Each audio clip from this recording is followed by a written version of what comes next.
समय बहुत कुछ सिखाता है हमें अपने जीवन में। हम बीता हुआ समय तो वापस नहीं ला सकते, लेकिन जो आने वाला समय है उसको हम बहुत बेहतर बना सकते हैं। जो कार्य हम समय के अनुसार नहीं कर पाए, तो भी हम आगे चल के उस कार्य को और भी बेहतर तरीके से कर सकते हैं। जब तक हमारा जीवन है तब तक हमारे पास बचा हुआ आने वाला समय भी है।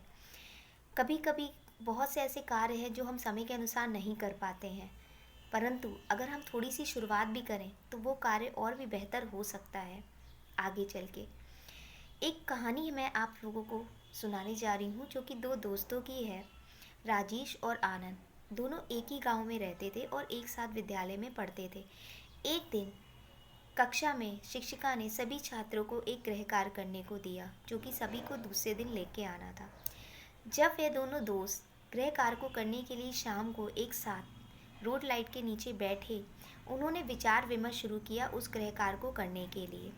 थोड़ी देर तक विचार विमर्श करने के बाद रोड की लाइट चली गई और उनका गृह कार्य अधूरा रह गया।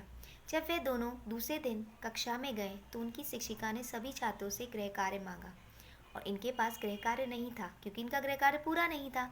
शिक्षिका ने पूछा कि तुम दोनों का गृह कार्य कहाँ है?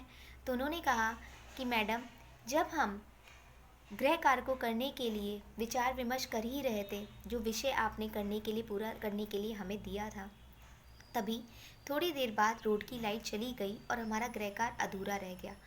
तो शिक्षिका ने कहा कि कोई बात नहीं बेटा, तुम दोनों ने गृह कार्य की शुरुआत करी, कम से कम गृह कार्य को पूरा नहीं कर पाए, परंतु रूपरेखा तो तैयार की। आज तुमने रूपरेखा तैयार की है तो आगे चल के तुम हर काम को पूरा कर लोगे।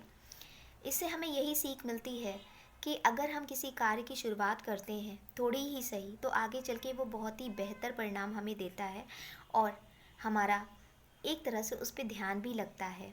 जिस तरह पानी का बहाव तब तक नहीं रुकता जब तक उसमें ठहराव ना आ जाए, उसी तरह हमारे जीवन में चलता हुआ समय तब तक नहीं रुकता जब तक हमारे जीवन में ठहराव ना आ जाए। धन्यवाद।